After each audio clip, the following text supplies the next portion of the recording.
kita mengajarkan anak C1, C2, C3, pada saat inilah yang sering kita lakukan baru sebatas pada C3. Kita baru mengingat atau memahami atau mengaplikasikan. Ini yang materi-materi umum yang ada pada modul, kita baru sebatas pada C1, C2, dan C3. Sementara C4, C5, dan C6 inilah yang belum mungkin kita praktekkan dan kita laksanakan. Lalu bagaimana mempraktekkan, mengajarkan C4, C5, dan C6 di dalam model-model pembelajaran kita? Sebelum kita ulas bagaimana cara mengajarkan, yang pertama kita analisa KD dulu. Saudara, kalau melihat KD, mohon maaf ini kurang besar ya.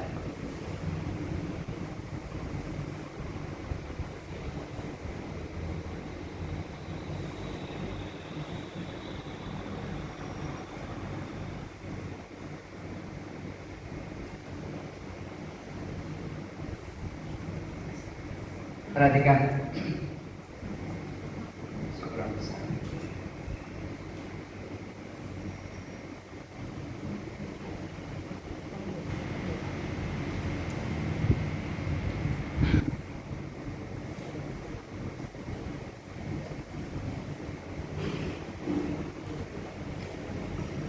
Kalau biasanya saudara pada KD yang ada 3.1, ini 4.3 saja, tidak ada. Cetek 3.1, menganalisa hubungan antara bentuk-bentuk dan fungsi.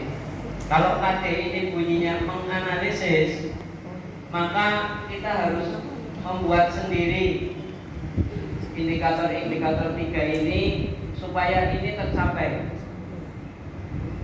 Jadi kalau misalkan di KD kok bunyinya menganalisis, maka kita harus membuat perencanaan supaya titik 4 ini terlampaui, kan butuh tangga-tangga sampai ke 4. Tangga-tangga sampai ke 4 inilah yang harus kita lakukan pada anak didik kita. Jangan sampai kita menggunakan tangga yang keempat, soal kita lakukan tangga yang keempat, tapi tidak pernah mengajarkan tangga 1, tangga 2, dan tangga 3.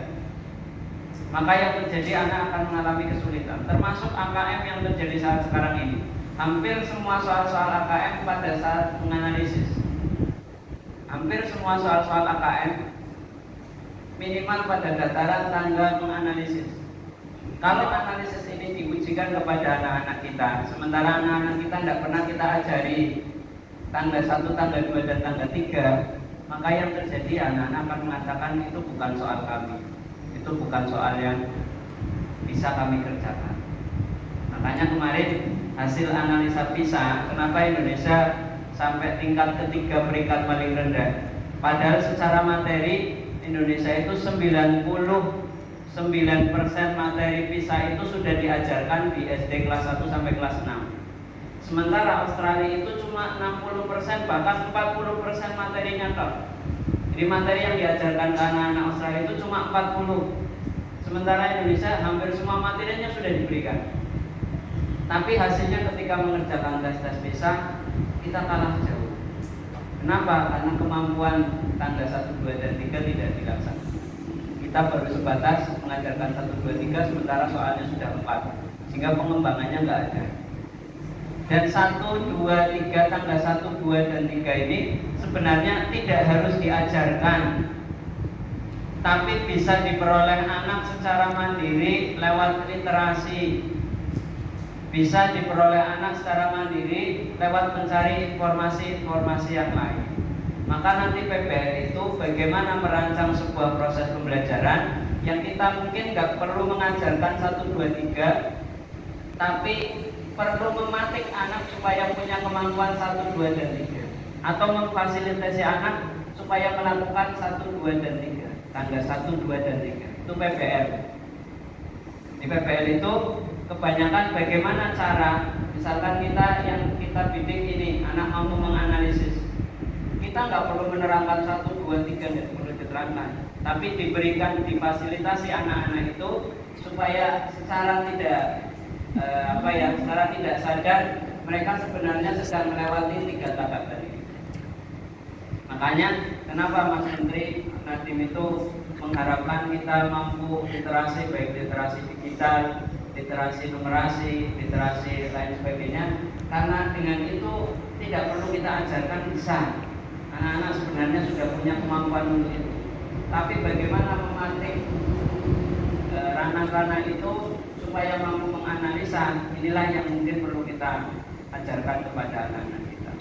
Makanya di Permen nomor 22 itu pemerintah menyatakan untuk bisa menciptakan generasi abad 21, pembelajaran itu harus dirubah. Minimal 3 model pembelajaran yang direkomendasikan oleh kementerian untuk merubah perilaku dan karakter siswa kita, yaitu tadi discovery learning, kemudian PBL, problem based learning, dan PJBL, project based learning. Dan itu sudah mulai kelihatan. Hampir semua penataran-penataran yang ada, diklat-diklat yang ada, sekarang modelnya bukan ceramah. Nanti bisa diamati teman-teman yang baru pulang dari diklat atau lewat diklat online, pasti harus mengeluarkan produk, pasti harus punya proyek yang harus dikembangkan. Karena kita akan mulai dari diri kita. Apakah kita mampu tidak melaksanakan proyek yang seperti itu? Itu sedikit tentang taksonomi Bloom dan Hodge. Lalu bagaimana PBL, problem based learning? Tadi bagaimana kita mengajarkan tangga yang keempat, tangga 1 dan 2, anak bisa mandiri belajarnya, atau anak mengkondisikan anak supaya mampu melewati tangga 1 dan 2, 3. Tapi diskenariokan untuk melewati tangga 1, 2, dan 3. Itu yang dinamakan problem based learning. Atau bahasanya benar bisa. Ya, yang pertama PBL. Sekarang kita mau mencoba belajar tentang PBL. Mohon maaf barangkali keterangan yang saya sampaikan tidak sesuai, berarti saya yang salah. Tapi barangkali ini ada kesesuaian, mungkin bisa kita sharing bersama. Ini sepengetahuan saya tentang PBL, karena saya bukan dari keguruan, saya bukan dari FKIP. Barangkali pemahaman saya tentang PBL berbeda dengan saudara yang FKIP. Model pembelajaran berbasis masalah atau problem based learning. Model pembelajaran berbasis masalah merupakan sebuah pendekatan pembelajaran yang menyajikan masalah-masalah kontekstual sehingga merangsang peserta didik untuk belajar.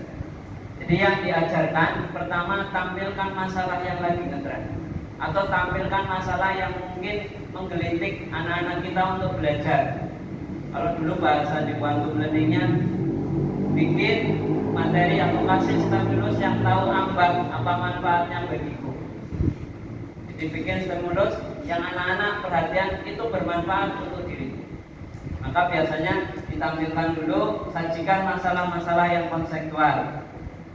Dalam kelas menerapkan pembahasan berbasis masalah. Peserta nanti bekerja dalam tim untuk memecahkan masalah. Ini kelebihan-kelebihan PBL. Dalam sesuatu PBL, peserta didik mengintegrasikan pengetahuan, keterampilan secara stimulan. Kemudian yang ketiga, kelebihan PBL dalam meningkatkan kemampuan berpikir kritis, mampu menumbuhkan inisiatif peserta didik bekerja dan bermotivasi. Jadi intinya dalam PBL itu yang pertama, berikan masalah-masalah kepada anak. Bukan, contoh masalahnya begini untuk lebih gampangnya. Contoh, kita mau mengajarkan tentang hak dan kewajiban atau mau mengajarkan tentang sesuatu. Kita belajar dari tahap singkat pembelajaran PBL.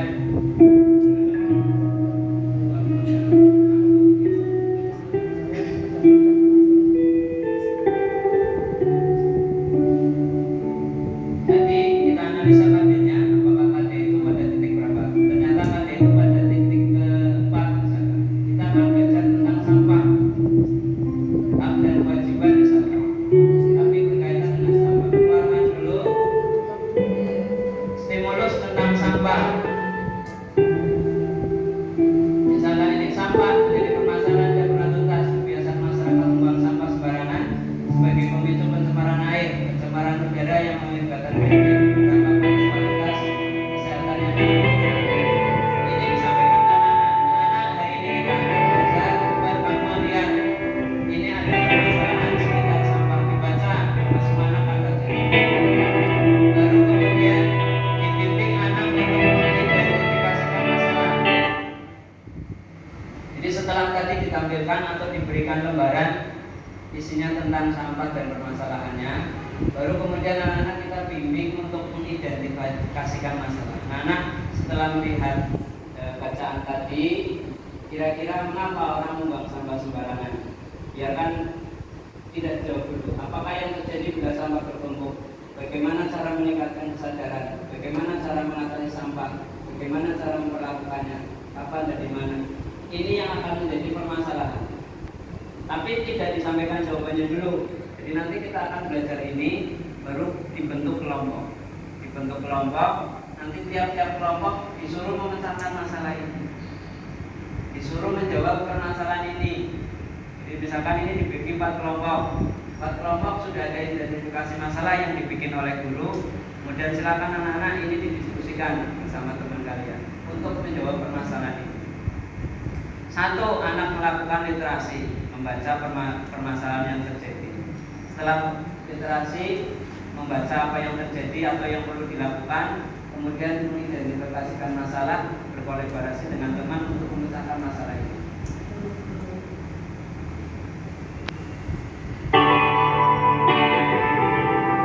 Ini bisa ditambah apa saja ya. Kalau misalkan anak waktunya sedikit ya, cuma 3 atau 4 saja, dan masalah ini cuma contoh-contoh bagaimana kita mengidentifikasikan masalah.